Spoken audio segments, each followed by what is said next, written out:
Well, good morning. My name is John Gastride. I'm the president of the Project 2049 Institute, and welcome to this 10th edition of our Strategic Competition webinar series. Today, we're especially fortunate to have as our special guest the Vice Chairman of the House Armed Services Committee, Congressman Rob Wittman. Congressman Wittman has represented Virginia's 1st Congressional District since 2007, hard to believe. Mr. Wittman is a leader in the Congress on the vital significance of American sea power to maintain stability and security around the world, the importance of transitioning innovative commercial technologies to the U.S. Department of Defense, deepening our relationship with India, demanding that the Chinese Communist Party come clean once and for all on the origins of COVID-19, just to name a few hot issues. I'm really looking forward to a great conversation. Congressman Wittman will also be joined later by Yuki Tatsumi, a senior fellow at the Stimson Center and co-director of their East Asia program and director of their Japan program. Before we get started, though, I've got a couple of administrative announcements to help you have the best opportunity to participate today. And here they are. There are 2 ways to participate in today's live Q&A session. Number 1, you can send questions directly to ask@project2049.net. That's ask@project2049.net.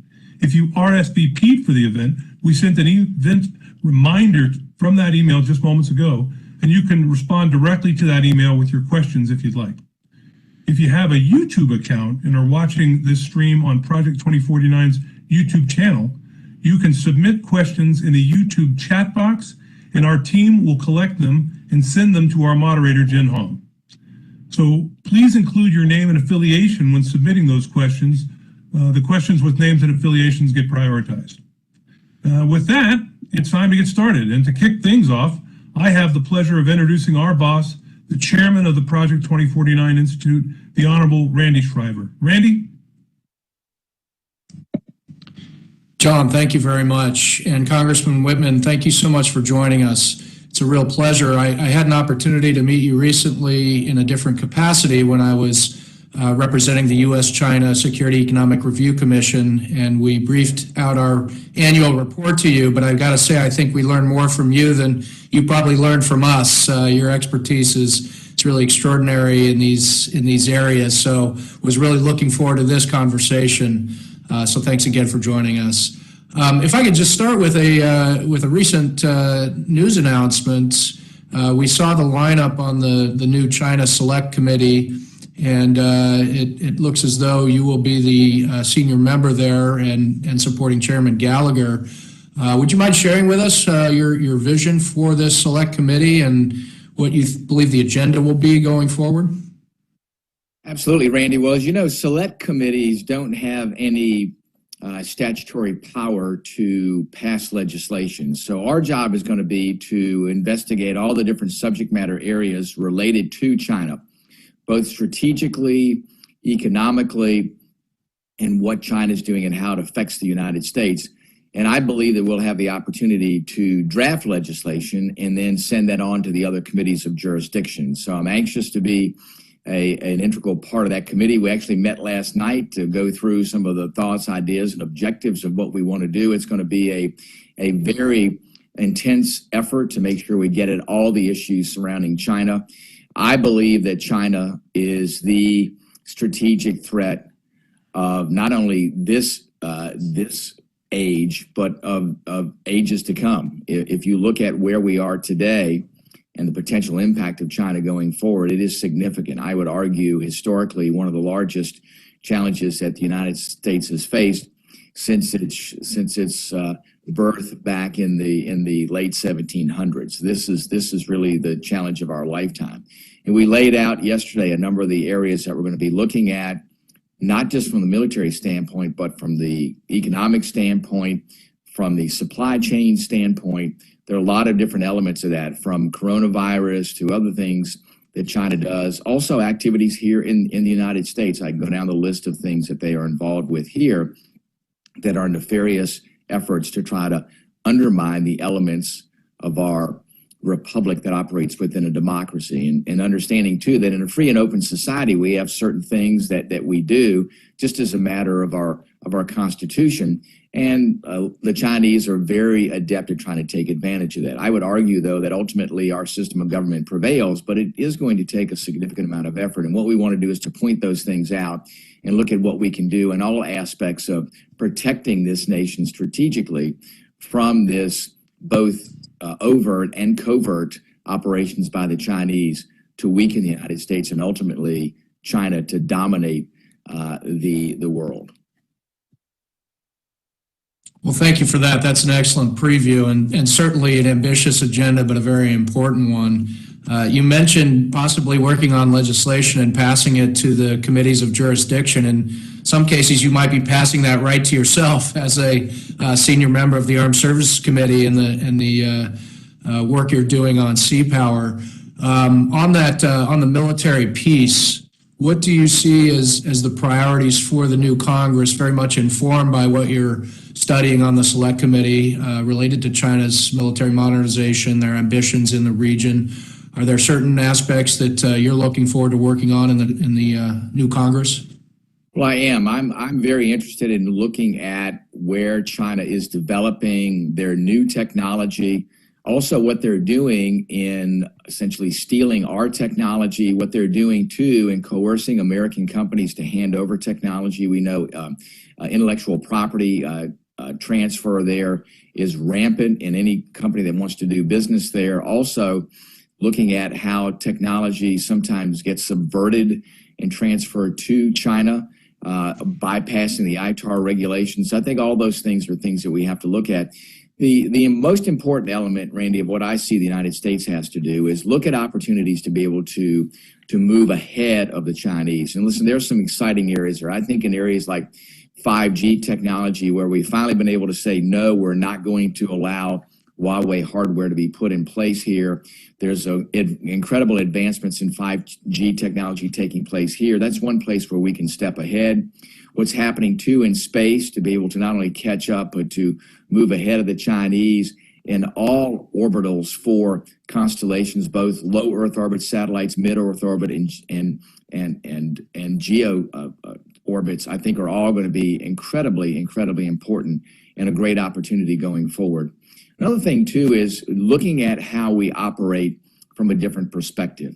You know, it's always been about looking at big programs, large platforms. I think we have to be able to diversify, look not only at unmanned systems, but looking at ways that we can complicate the risk calculus for the Chinese.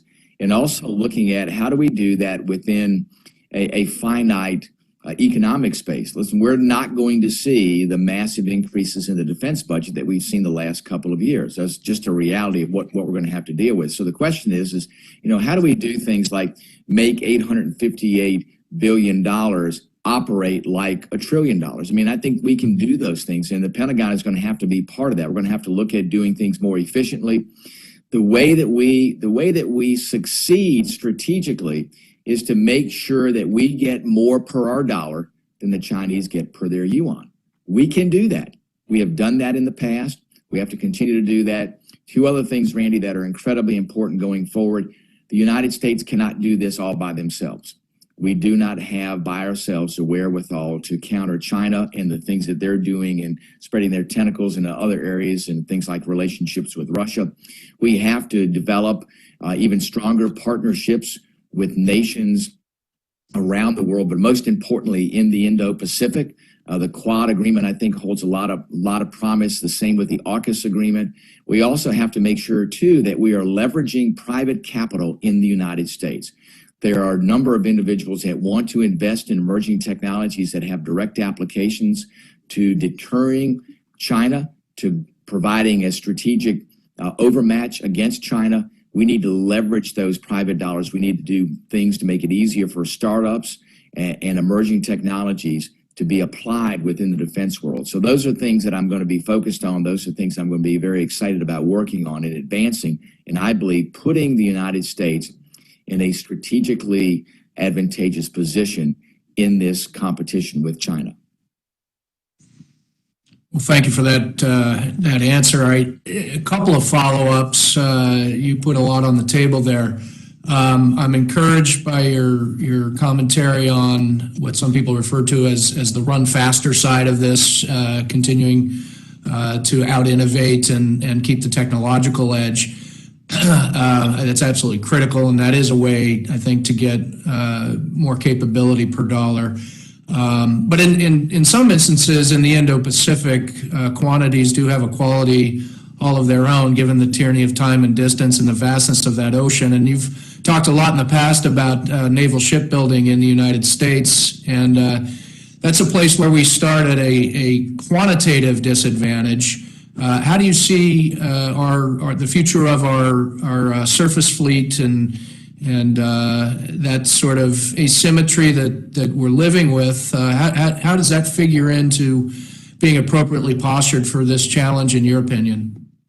Well, we have to have Navy Marine Corps presence in the Indo-Pacific. That's the only way that we're going to deter the Chinese. Listen, our other service branches, too, have a role to play there. The Army in being able to provide long-range precision fires in that theater, to the Air Force having extended range to be able to provide opportunities to not only defend, but also to put at risk Chinese assets in that particular area. So all those elements are part of that teamwork, but the most important element of that, in my mind, is indeed that naval presence there. And we have to be able to modernize our fleets. We have to make sure we're using the existing platforms to the maximum extent possible. We can't be retiring those platforms early because we just don't have the size Navy to be able to do the things necessary in the Indo-PACOM if we do things like what was proposed last year. The president's budget proposed last year, building 8 ships, one of those an ocean-going tug, so I would argue 7 warships, and retiring 26 ships. I mean, the math just doesn't work. I'm sorry, it should be 24 ships. So anyway, the element of what we're looking at there, the math just doesn't add up. So what we were able to do is to close the gap, is to build more ships. We ended up building, or putting in the budget, building 11 ships and retiring 12. So still not on the plus side, but still, I think, a vast improvement. What we're going to be focusing on this year is indeed building more ships than those that we are retiring. And I understand some of the elements that happen with platforms when they age, but they are still incredibly capable platforms. And what we have to be able to do, too, is to look at the proper naval architectures. You've said, what types of ships do we have? How do we have the full complement of ships, from carrier strike groups to our cruisers? And cruisers still have a utility, to our Arleigh Burke-class destroyers, to the new Constellation class of frigates, to LCS. Listen, LCS still has some utility. I think one of the areas we need to really be focused on, that I started down the road on last year in the NDAA, and that is, as we are retiring some of these LCS ships, some of them early, a great opportunity for us to do foreign military sales to our friends in the Indo-PACOM, to countries like the Philippines, where we can actually sell those ships to the Philippines, who have miles and miles of shoreline to patrol, and help them to at least have presence there in countering the Chinese. Those things are force multipliers for us, and they also provide opportunities for the Philippine Navy to train jointly and operate jointly with the United States Navy, all things that we've done in the past, but have not done as much of recently. I think also it opens up an opportunity for countries like Vietnam that want to do more things with the United States, both economically and strategically. So we have to look at different ways to utilize the assets that we have. And even though it may not be directly in the U.S. inventory, I think there are opportunities there to really expand that. And it's all based around building a Navy of the future. Remember, the United States Code says 355 ships. So that's where we need to be. And it's still an arduous path to get there. And it's going to be a challenge. We look at where we have superiority right now, which is under the sea. Our attack submarine fleet is going to drop from a current 50 down to 46 by 2028, well short of the 66 boat requirement. And on top of that, making sure we're working with the Australians so that they can build a nuclear power submarine for their fleet, which will help the United States in the Indo-PACOM area of operations, to make sure we have the capability necessary there. That in and of itself is going to require greater capacity in the shipbuilding realm to make those things happen. Those things are on track. We put $768 million additional dollars in last year's NDAA for building the submarine industrial base. So it's not only going to be about building subs for the United States, but also getting the Australians on track so that they can have a nuclear-powered submarine as a transition from the Collins-class submarine that they have. And there's still going to be a gap there. So we also have to answer the question, how do we help them fill that gap? All significantly difficult questions that we have to answer. But again, you know, relying on our allies there, and I cannot overemphasize agreements like the Quad, where we have Japan, and Japan deserves kudos from the United States. They have done an extraordinary amount to really answer the call on what's necessary to deter China. Their efforts have been incredible. The same with what's developing with India. So the Quad agreement, which is United States, Australia, India, and Japan, are going to be one of those critical elements in what we do to deter the Chinese in that region. We know that it cannot be the United States by itself, but the United States, I think, is in a position to leverage its resources along with its allies in the region to really create the countermeasure to China that's necessary to assuage them from any sort of additional aggressive behavior in the region. Well, thank you very much for that answer. I think Dr. Tatsumi may have more to say about this, but you mentioned our great ally, Japan, and the fact that they're taking some significant steps. Prime Minister Kishida's recent visit, where he was able to talk to President Biden about the new national security strategy there, the increase in defense spending, the introduction of counterstrike. Could you say a little more about Japan's importance, particularly as they take these steps into really uncharted territory, at least post-World War II capabilities and outlook? Your thoughts on the U.S.-Japan alliance? Absolutely. Well, listen, Japan has been leading the way in the region to really communicate the threat from China and then match that assessment of the threat with their efforts to expand capability and capacity in the region to make sure that they're deterring that threat.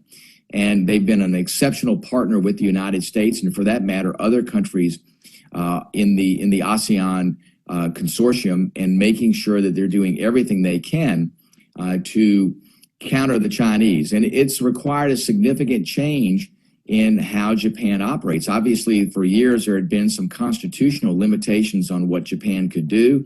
To Japan's credit, they put in place changes so that they can statutorily pursue these enhanced operational capacity and capability opportunities and do more in the region. I think they clearly understand how the Chinese threat is growing. They see the increased Chinese aggressive behavior in the region and know that they have to be part of this effort in order to deter the Chinese. And to their credit, in every realm, they are making the commitment to do that, which is important because when China sees that increased effort and that increased commitment from Japan, from the United States, from Australia, from the UK, from India, that is a great way to counter what China is doing in the region too, with them trying to, many times through opportunistic or transactional or even aggressive means, to co-opt other nations in the area to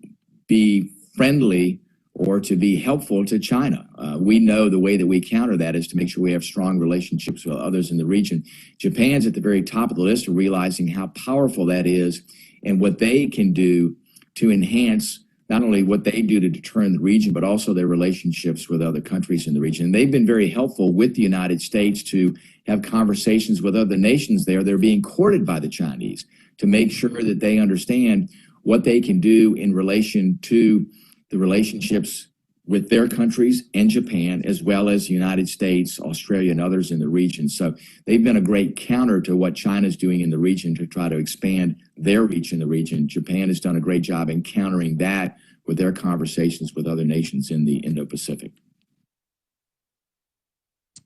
Thank you. Project 2049 just returned from a delegation visit to Taiwan, not a treaty ally in a formal sense, but really at the center of all of this right now, given the urgency of the threat that Taiwan faces. We had great discussions, including over an hour with President Tsai. She had just announced a day or two before that they were extending the length of conscription service back up to a year. So a lot happening there. The Congress has been active as well. Last NDAA included some provisions to try to strengthen security assistance, maybe even through the use of FMF.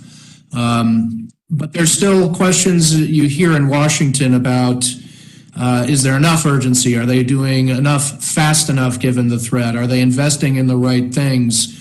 Should we be more forward-leaning in terms of our commitment? President Biden has been clear himself, but sometimes that gets walked back by the administration, and they cling to this ambiguity. So I'd just be interested in your general thoughts on how we're doing as a partner to Taiwan, how you think they're doing at addressing the threat, and your level of confidence that we can keep holding deterrence in that critical area.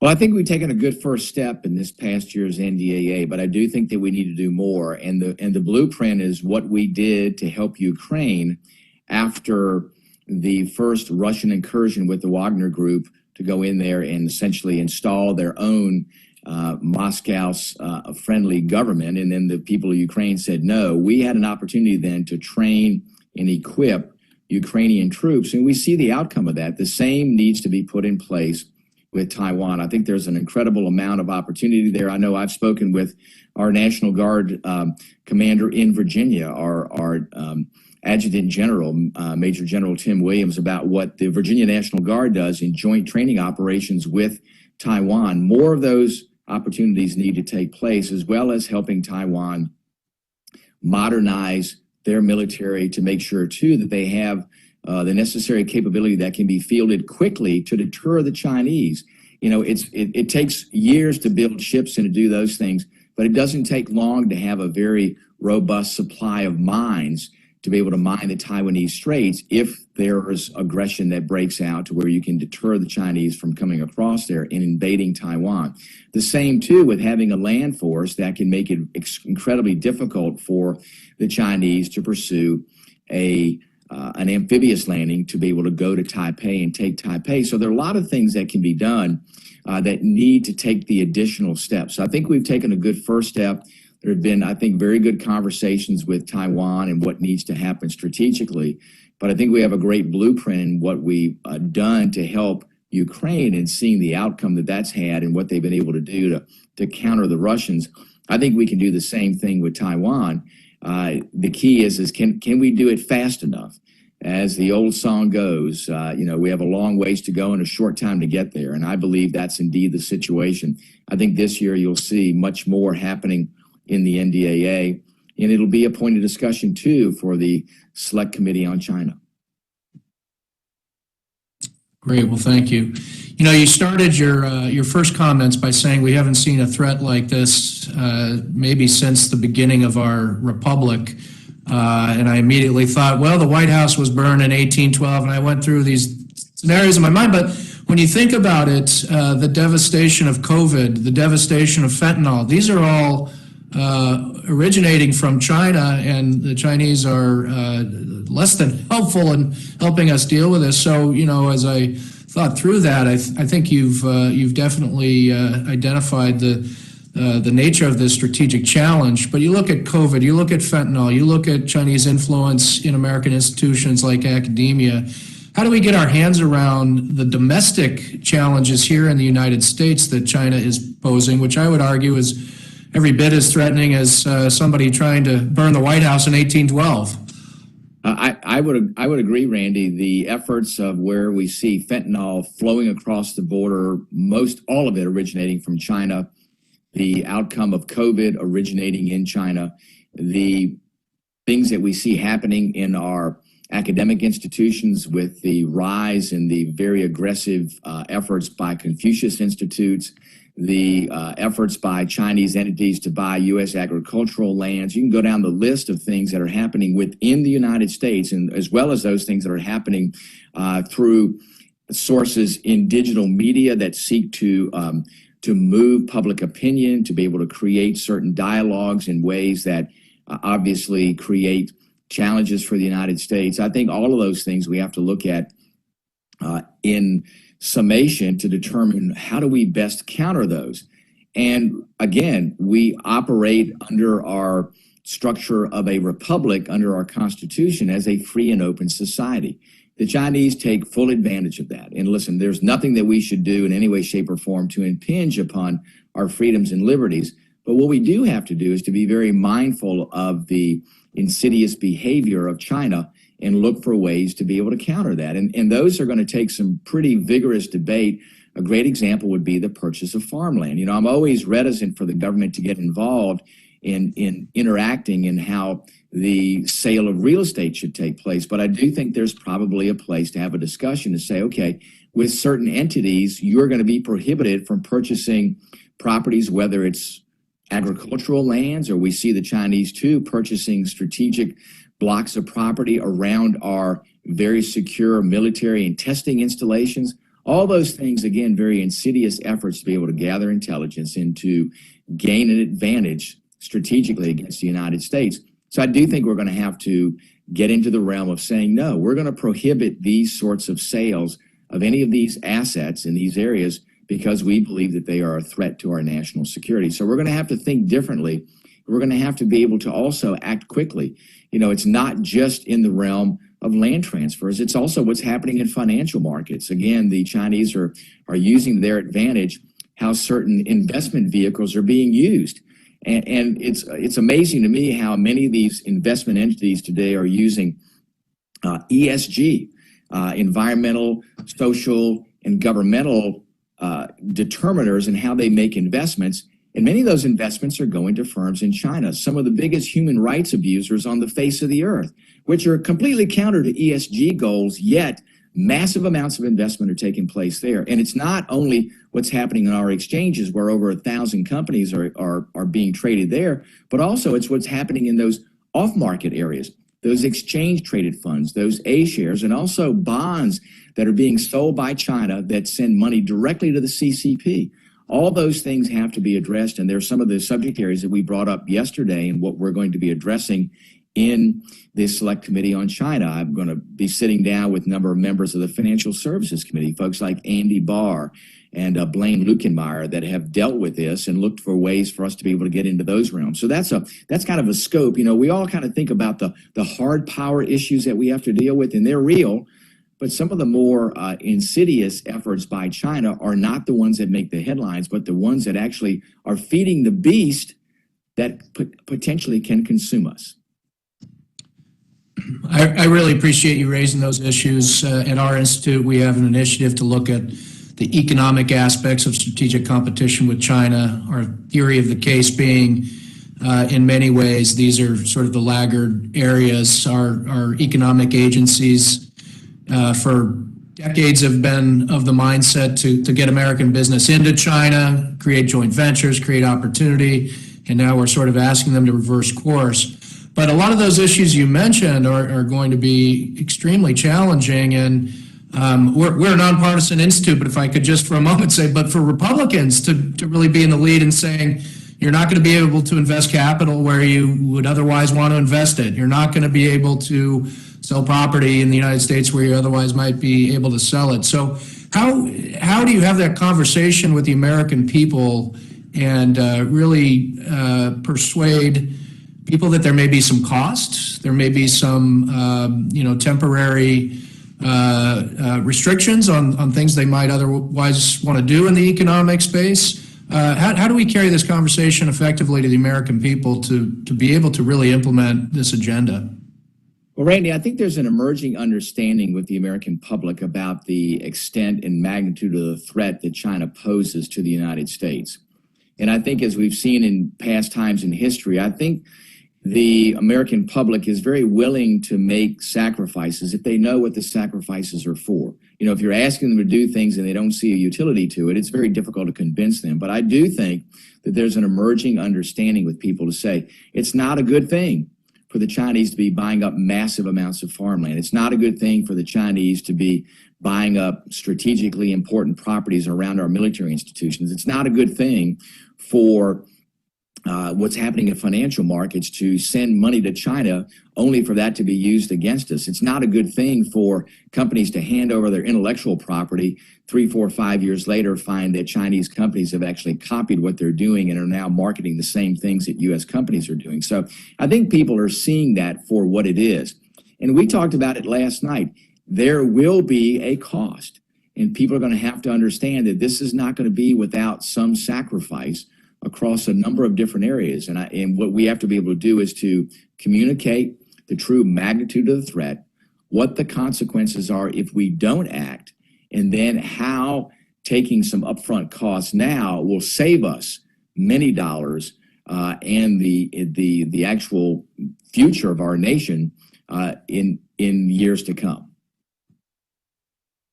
Oh, that's excellent. Thank you. I think my colleague's going to join in a moment and open this discussion up a little bit. So let me take my opportunity for a last question here. You know, sometimes when we talk about the China challenge, you necessarily focus on all their various lines of effort to harm us, weaken our posture, etc. And you come away thinking, boy, this is not only a tough challenge, we're really up against it. But let me ask you, are you optimistic in this strategic competition as it unfolds? Do you believe that we have what we need to prevail if we have the focus and attention of senior leaders? What's your level of optimism on this great challenge? Listen, I think we have the full capacity and capability, Randy, to counter this challenge and to prevail in this challenge. But let's not underestimate the magnitude of the challenge. It is significant. It is one of the largest challenges this nation has faced in its history. So it will take a unity in effort, a unity in direction, a unity in policy to make sure that we achieve these things. I think we have that full opportunity in front of us. I think it's going to take an incredible effort, and I think that we can do it.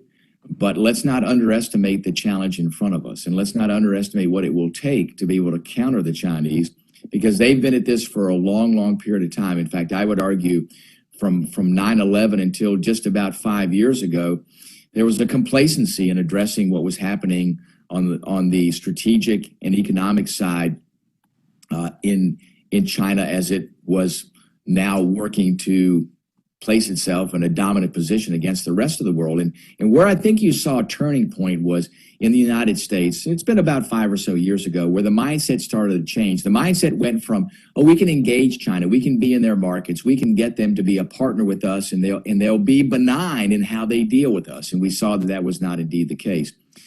The same realization came to folks in Australia who looked at it and said, we're going to try to be friends with China. We think that they can be a partner with us. And then what they saw is, leading up to COVID and through COVID, that indeed China was not a friend, was indeed aggressive, was not working in the interest of anybody in that region, were working in their own self-interest. So I think a realization has set in with folks around the world to see China for what it is. So I think that realization is the first step of where we have to be in order to make the commitment, which will be significant, in order to deter China. And it will take an effort along the lines of what we've seen in other major times in world history, where we've had aggressive regimes that have done things that have been detrimental to the United States, from the rise of Hitler and Nazi Germany to other elements of what's happened in world history. I think those things should inform what all of us need to do when we see these instances coming up before us. And I think that also, can set in motion the necessary efforts among nations around the world to say, if we sit aside or stand aside and not act, then we know what the outcome will be. The good news is that I think nations across the spectrum, from the United States, and listen, Japan has done the same thing as Australia. They have acknowledged the threat that China poses and have said, we're not just going to identify the threat, we're going to act to counter the threat. So it's good to see those nations that are standing up and saying we have to act in order to counter that, because we see the true magnitude of the impact that China can have on what happens around the world. And China has one objective and one objective only, and that is to dominate the world and to hold everybody else in the world subservient. and to do it under their form of government, which, you know, the other countries that are friends like Japan and Australia and India and others say, no, that's not how we want to see the world operate. That's not how we believe our country should operate. I think that's the overwhelming force of good that will help us overcome this issue. And remember, you know, I always tell folks, this is pretty simple contrast here. You know, the United States, Japan, India, Australia, our friends and allies around the world, the UK and others, we are the good guys, and China are the bad guys. Pretty clear contrast. Thank you. Yeah, sometimes putting it in those simple terms is very helpful, because we need to have that foundation, I think, to have confidence in ourselves and in our allies and be postured to prevail in this competition. So thank you for reminding us of that. I'm going to invite my colleague, Jen Hong, into the conversation, and I think we'll have some comments from Yuki, but Jen, over to you. Thank you, Chairman Schriver. Thank you all for joining. My name is Jennifer Hong. I'm the Senior Director with Project 2049. If you are joining us now, you just missed an amazing conversation between Congressman Wittman and Chairman Schriver on just the understanding the extent, the magnitude, and the consequences of the threat of the CCP that CCP poses to the United States and to the region, the importance of cooperation with our allies, celebrating the work that's been done through AUKUS and the Quad, and just additional steps that we can take in Taiwan to deter China, which Congresswoman said is the strategic threat of today and ages to come. So we need to think differently and quickly. This fascinating discussion will be available on our YouTube channel and webpage. So do come and tune in after this conversation, share with your friends. We're now going to turn it over to a transition. We're going to transition to the panel portion of our webinar, where we will invite Ms. Yuki Tatsumi, who is a senior fellow and co-director of the East Asia program and director of the Japan program at the Stimson Center. Before joining Stimson, Ms. Tatsumi worked as a research associate at the Center for Strategic and International Studies and as a special assistant for political affairs at the Embassy of Japan in Washington, D.C. In addition, she is a recipient of the 2009 Yasuhiro Nakasone Incentive Award, and in 2012 was awarded the Letter of Appreciation from the Ministry of National Policy of Japan for her contribution in advancing mutual understanding between the United States and Japan. So for this section, we're going to ask Ms. Tatsumi to start us off with her thoughts and assessments of what she's heard, also the threat picture of the United States and allies in the 2023. How well are we prepared to navigate these challenges? We are still accepting questions. So before we transition to the live Q&A, we ask that you send us questions at ask@project2049.net or submit questions on YouTube channel if you're joining us live. Well, Ms. Tatsumi, over to you. Please share your thoughts with us. Great. Thank you. Thank you, Jennifer, for that kind introduction. And it's truly an honor to participate in this conversation. And I'm still actually trying to digest this deep conversation that Randy and Congressman Wittman had over the spanning everything from a U.S.-Japan alliance, the China threat assessment, to a future of the U.S. naval sea power.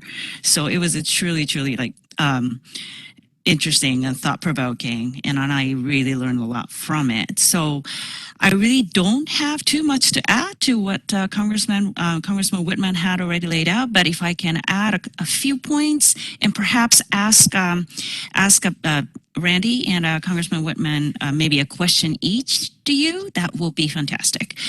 So as a Congressman Wittman alluded to, Japan is really coming into a kind of I would call it like a moment of true awakening, where Japan has actually faced Chinese pressing threat for the last decade.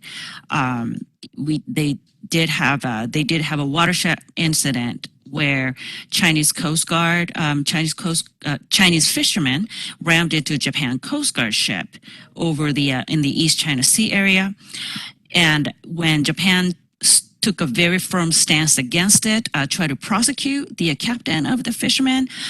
China really unleashed or rolled out its economic coercion diplomacy, where tried to limit the export of rare earth and other critical metals that Japan has had, and that really gave many people in Japan who always thought that we can engage China, and they will come to become a more positive force in international order. That really was the incident where that raised the question in minds of many Japanese. And fast forward to today, we already heard a little bit about Prime Minister Kishida's visit, but what was even more far-reaching was the 2+2 ministerial that happened 2 days before that leaders summit. And that is really where U.S. and Japan, both foreign policy and defense establishment, really rolled out the joint vision for the future and for the next decade of how two countries' national security establishment are really aligning their threat perception, how we're going to run faster and think quicker together, and especially based on this really ambitious and visionary plan that Japan rolled out for itself, for its national security strategy and defense strategy, and also defense buildup. Japan, for the first time, as Randy alluded to,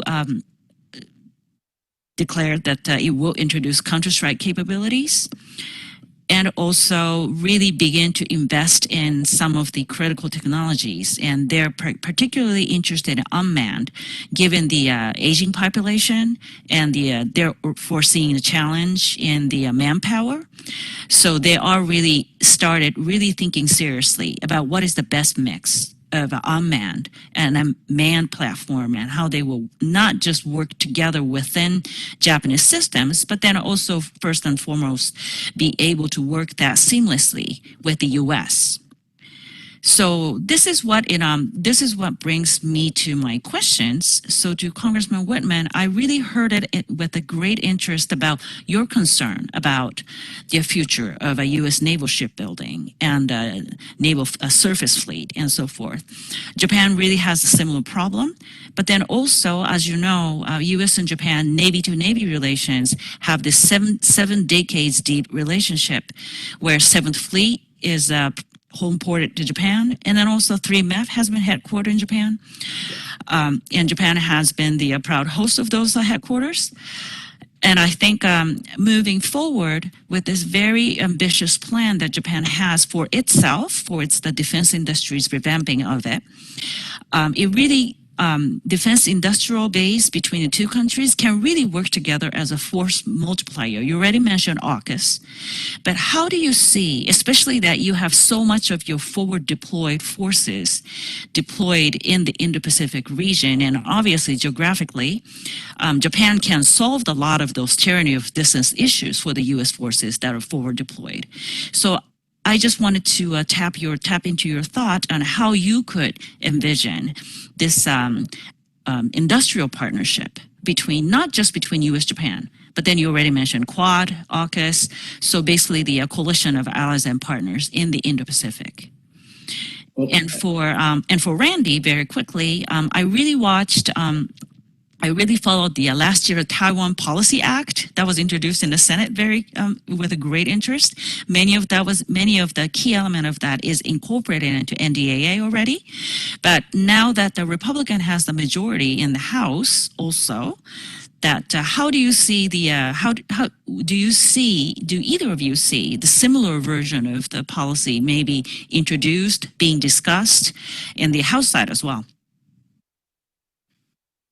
Well, Yuki, I'll start. The relationship between the Japanese Navy and the United States Navy has never been stronger. Going to Yokosuka, you can see that. You can see the capability there to sustain U.S. naval operations in that area of the Indo-Pacific, as well as what the Japanese are doing in building and maintaining their Navy. An important change that I believe that happened a number of years ago, as you know, is the strategic relationship between the navies. As you know, for years, there was a limitation that the Japanese Navy could not in instance of a conflict, if they were operating jointly with the United States, if a United States ship was shot at, the Japanese couldn't essentially help defend that ship. As you know, that relationship has now changed, where the policy now is we're operating jointly. If either of the country's ships are shot at, both will come to the defense of the other. That was a big change, and it allows a very different way for our navies to operate. The other element of what I think is incredibly important, and that is the sharing of technology. And while the United States has always been very limiting in how it shares technology, I think we have to look much more forward about how the provisions in ITAR, which is how we look at the sharing of technology, especially military technology with other, goes forward. And how do we make sure that we provide enhanced opportunities for our close friends to be able to build capability in their fleets that are complementary to the United States. As the Japanese look to modernize their Navy just as we are, we all understand we cannot do it by ourselves. The true factor that leverages what both countries have is the ability to sustain our fleets, but also to operate together. So the more things we do to build complementary capacity, to make sure that our ships can operate in joint ways to an even greater extent, whether it's weapon systems or communications. And, you know, if for years it's always been that they're kind of two different systems, they can do a few things together, but you can't leverage jointly the capability in both navies to the extent that you should be able to. So I think that holds great potential for both countries to be able to leverage that element of operation there. And with the investment that China's making in modernizing their Navy, as well as what the United States is doing, that to me is going to be one of those force multipliers that's incredibly important going forward. And I think that's one of the discussions that's taking place right now between the U.S. Navy and the Japanese Navy, as well as between the Biden administration and Prime Minister Kishida's administration. I think those things are critical to get it to the policy level between the leadership in both countries, but then get it also down to the discussions between the navies. Well, Yuki, thanks for the question. I think probably Congressman Wittman could probably talk more authoritatively about what might be coming in the new Congress. But let me just tell you some perspectives from our recent trip to Taiwan. You know, President Tsai and her cabinet were very grateful for the support of the Congress and very grateful for the various elements of the NDAA that were meant to strengthen Taiwan's defense. But a couple of additional thoughts. You know, we're very focused on the invasion threat for understandable reasons, but President Tsai pointed out we're facing threats every day. We're facing coercion and intimidation every day. And she refers to it as cognitive warfare. They're really trying to undermine Taiwan's confidence. They're trying to present the eventual unification as almost a near fait accompli, that it's inevitable. So we need to think also about counter-coercion scenarios and helping Taiwan deal with the day-to-day threats they're facing, not just the invasion threat, which of course is important. So maybe there's some work for Congress to do there. The second thing is they're studying the Ukraine situation very carefully. They're trying to harvest the right lessons learned. And certainly one of them is that after the invasion, the very courageous President Zelensky, not only did he not look for a ride out of Kiev, he stayed, but he also was able to communicate with the people of Ukraine and the international community and really be able to demonstrate continuity of government and confidence. Taiwan is an island and very vulnerable. They could be cut off from communications and contact with the rest of the world. So Taiwan is very interested in their own continuity of government challenge and communications challenge. How can we as a partner help them develop those capabilities so if that terrible day should come, President Tsai or a successor of hers can do the same kind of thing as Zelensky, rally the country, talk to the international community about their needs, and so on and so forth. So maybe these are some things that the Congress would be able to look at, but certainly would have full confidence in Congressman Wittman and his colleagues to take this up in the new Congress. Thank you so much. We have just 10 minutes left on this webinar, and we have so many questions coming in from the audience. So we are going to transition to our live Q&A.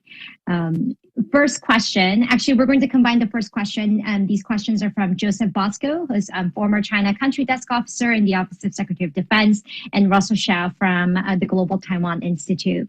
For Congressman Wittman, regarding your point on affecting China's risk analysis and deterring it from military adventurism, could you share your thinking on the need to end America's policy of strategic ambiguity on defending Taiwan? And to what extent will Taiwan be a focus of the Select Committee? And if so, what are its priorities?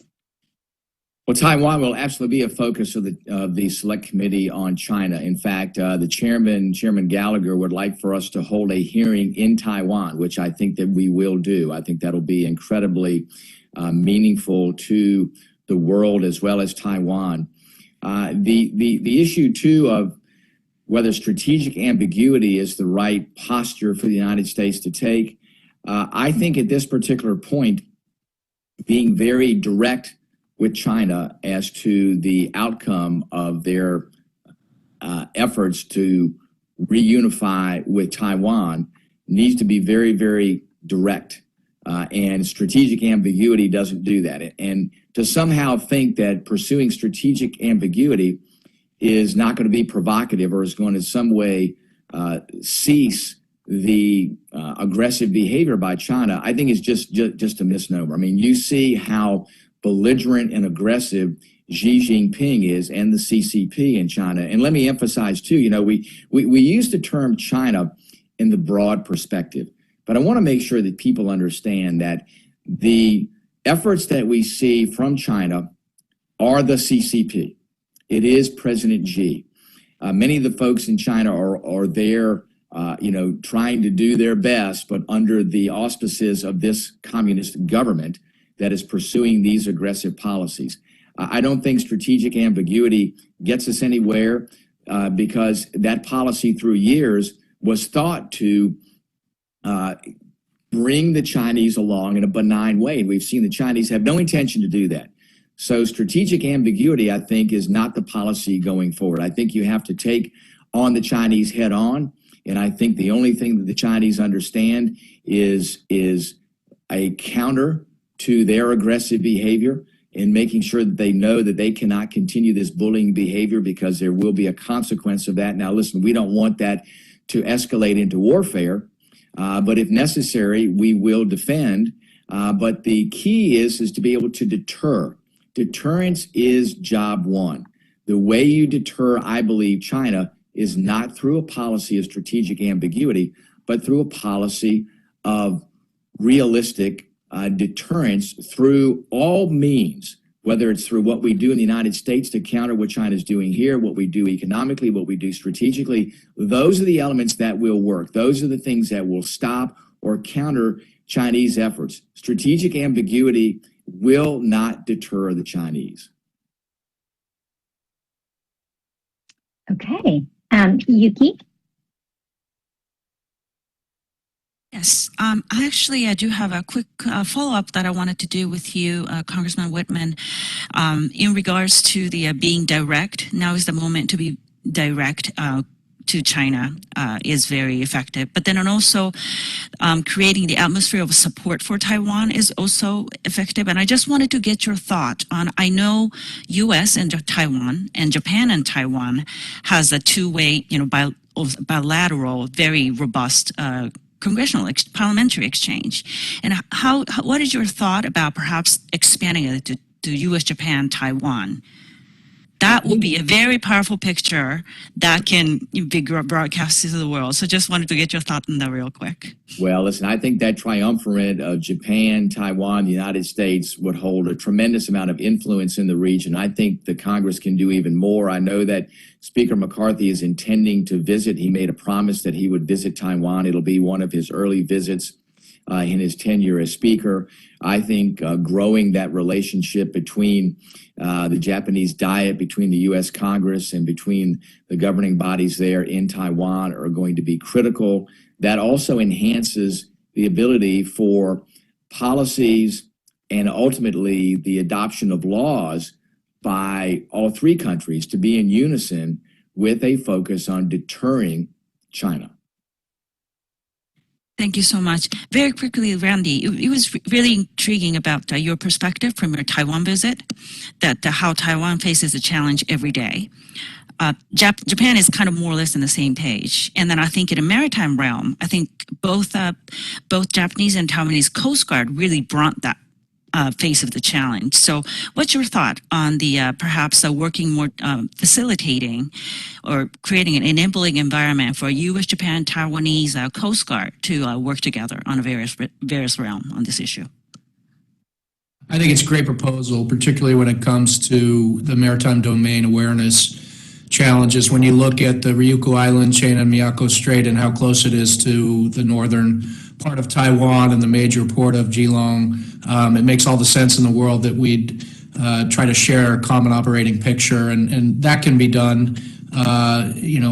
Further steps beyond that, coordinating responses as the Chinese do provocative things like military transits through the Miyako Strait, being able to trade off in terms of who shadows or interrogates. I think this is an area that is really quite promising, and also, for those that say it would be provocative in and of itself to have that kind of trilateral cooperation, I would say it's really the Chinese that are driving us all to this point, and their fundamental rejection of a peaceful approach to resolving the Taiwan issue is forcing our hand. Thank you. I think this may be our last question, combining two questions together from Kendall Walker from Georgetown University and Peter Van Wingerden from Claremont McKenna College. There's definitely a consensus in the DC circle that CCP is a national security threat. And what are some ways? Let me stop there. In your opinion, what are some ways to inspire the interest and increase awareness of the Indo-Pacific security issues among younger generation and the American public at large? We can start with Congressman Wittman, and then we'll go down the panelist. Well, listen, I think it's going to be a challenge, and the perfect example is TikTok. And looking at how the younger generation absolutely loves TikTok. My granddaughter does, and I tell her and her mother all the time about some of the impacts of TikTok, and they assure me, well, we're limiting it. I said, well, even though you may limit it, believe me, what's going on with data there is not limiting. So the Chinese are very, very, very thoughtful and very creative in how they are able to penetrate different areas of the United States and how they're able to gather data. And I think the younger generation understands now more than ever that I think one of the most important commodities in the future won't necessarily be currency. It will be data. That whoever controls the data and is able to manipulate the data will be the predominant force in the world. So I think younger generations beginning to understand that, and when they understand all the different attributes of what they have at their disposal in technology, but also the vulnerabilities that technology provides, not only to them but to the nation, I think you'll see the younger generation understanding that. Although there is an addiction that occurs with things like TikTok and others that's hard for the younger generation to overcome because they've been raised in this digital age where social media is part of how they exist. And the Chinese have figured that out and look at these platforms and saying, we know how we're going to get into the younger generation and how we'll get our inroads there and be able to gather data and then have influence. So it's not just gathering data, but it's how do you have influence there too? So, we're going to have to make sure that we do our job to educate the younger generation. And I think they're thoughtful enough to understand what the long-term impact of this will be. Any thoughts to add from Yuki or Randy on this? Well, we probably have 20 seconds, but as a Gen Xer, I wouldn't want to be too presumptuous on young people's views. But according to the polls, the things they care about, climate change, women's rights, women may hold up half the sky in China, but they hold up none of the Politburo Standing Committee. I think China challenges should be of most concern to the youngest generation because it's really their future. Thank you so much. Congressman Wittman, thank you for joining us. Yuki, thanks for joining us. Thank you all for joining us today, and we hope that you'll tune into our future webinars. Have a great day. Thanks, Jen. Thank you. Thank you, Congressman.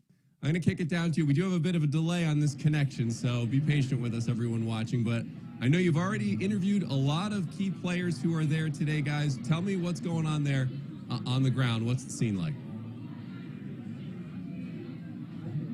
Yeah, I mean, there is a lot of energy, a lot of people. This is the first, March for Life, as you said, it's the 50th annual where Roe is no more. And so people are excited to celebrate life, but also to look forward at what's to come. This is an ongoing battle in 50 states across the country. But yeah, we've talked with a lot of fascinating people today.